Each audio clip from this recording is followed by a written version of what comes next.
Encontro de família, CNN Brasil, CNN Money. Fernando Nakagawa já aqui conosco. Oi, querido, boa noite. Boa noite, Thaís. Que bom, bem-vindo. Naka, a gente está acompanhando os efeitos da guerra e do aumento dos combustíveis, especialmente querosene de avião, para a aviação. E a Latam tomou uma decisão aqui sobre o Brasil. Conte-nos tudo. Pois é, Thaís, a conta está chegando e as empresas estão reagindo.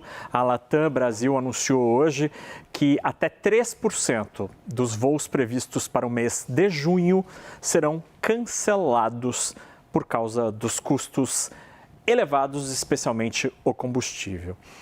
Esta não é a primeira reação de companhia aérea diante da guerra que, infelizmente, tem feito vítimas. A maior vítima até agora é a Spirit Airlines, empresa aérea de baixo custo nos Estados Unidos, que simplesmente anunciou o fim das suas atividades no dia 2 de maio.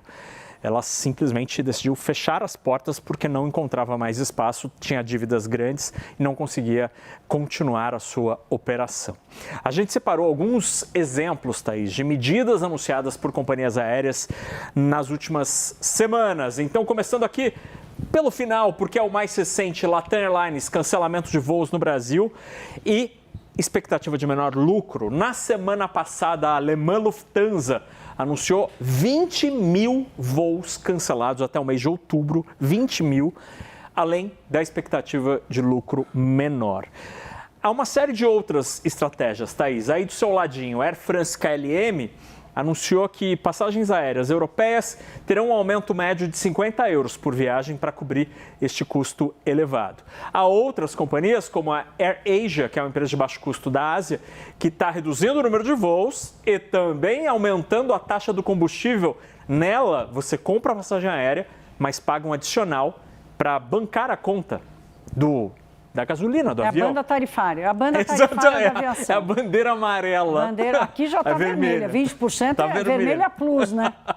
E aí, outras empresas como as americanas American Airlines e Delta estão cobrando uma taxa extra para o despacho de bagagem. No caso da American, $10 na primeira e na segunda. E na terceira, $150. Ou seja, se for para Miami comprar coisa e trazer para o Brasil, tem que pensar duas vezes, porque $150 numa mala, pelo amor de Deus.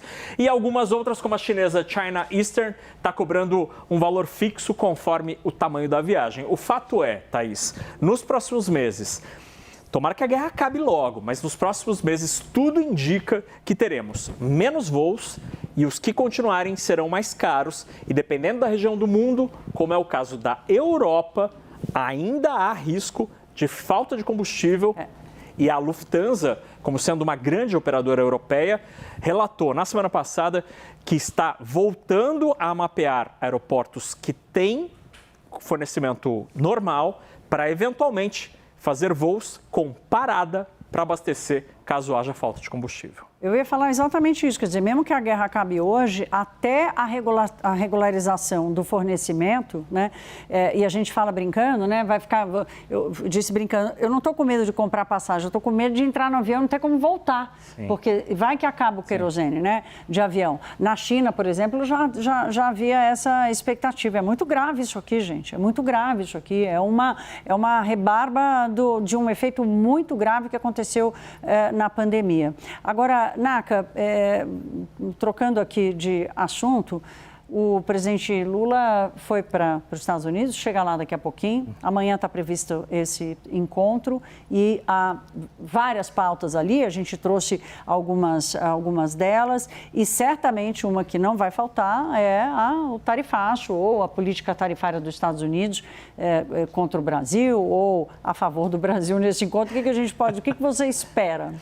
Há uma expectativa relativamente tranquila, positiva para o lado brasileiro. Por quê? Porque o Brasil, Thaís, tem duas coisas que são positivas neste momento de tanta incerteza na economia global, especialmente pensando do lado americano.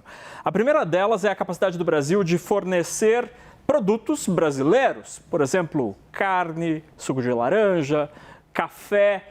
Tudo isso foi alvo inicialmente, menos suco de laranja, de tarifas lá atrás. Depois, Donald Trump mudou de ideia e retirou as tarifas. Os números do CPI, que é o PCA americano, mostram que, no caso da carne, por exemplo, há uma queda mês após mês desde o início do ano, quando as tarifas deixaram de ser cobradas. O que contraria a tendência internacional. No mercado internacional de carne, a carne continuou ou em alta ou estacionada no patamar recorde desde o ano passado. O café também tem tido alguma acomodação no mercado americano. São dois preços daqueles que mais subiram no ano passado e agora pararam de ser um foco de atenção, um foco de problema. Então, Trump, como negociador, como ele gosta de se apresentar, ele pode dizer isso para o público americano. Olha, eu consegui negociar com os brasileiros uma condição melhor para a entrada da carne, que é usada para fazer hambúrguer, e também do café brasileiro, que é usado no café da manhã. E, além disso, o Brasil tem os minerais críticos e que Donald Trump está muito interessado, muito interessado. O Brasil tem simplesmente a segunda maior reserva do mundo, só atrás da China. Claro, não, tem muito negócio para ser fechado. Por falar em negócio, por falar em torcida, em esperança, pelo fim da guerra, foi isso que moveu os mercados hoje? Foi. Tomara que o mercado financeiro esteja certo, Thaís, porque hoje a esperança de fim da guerra e os dois países ali parece que estão voltando a se entender. O Irã reconhecendo que sim, está analisando o memorando de uma página apresentado pelos americanos.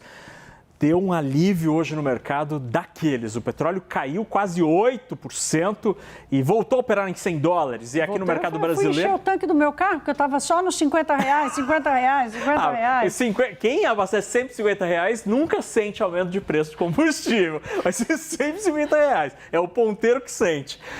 A Bolsa Brasileira subiu 0,5% hoje, a despeito da queda das petroleiras. Agora vem cá. Por quê? O dólar subiu. Já sei. O Banco Central fez uma operação que há muito tempo não fazia e é um tipo de operação que é como se fosse uma compra de dólares. É o famoso swap reverso. E o Banco Central foi para o mercado, comprou um pouco da liquidez, da oferta que tinha lá e aí o dólar subiu um pouquinho. No resto do mundo o dólar caiu. Então, provavelmente, se não tivesse isso, o dólar estaria em 4,90, 4,89. Até bateu lá embaixo, né? Tá bem, meu querido. Obrigada. Até amanhã. Boa noite. Até amanhã.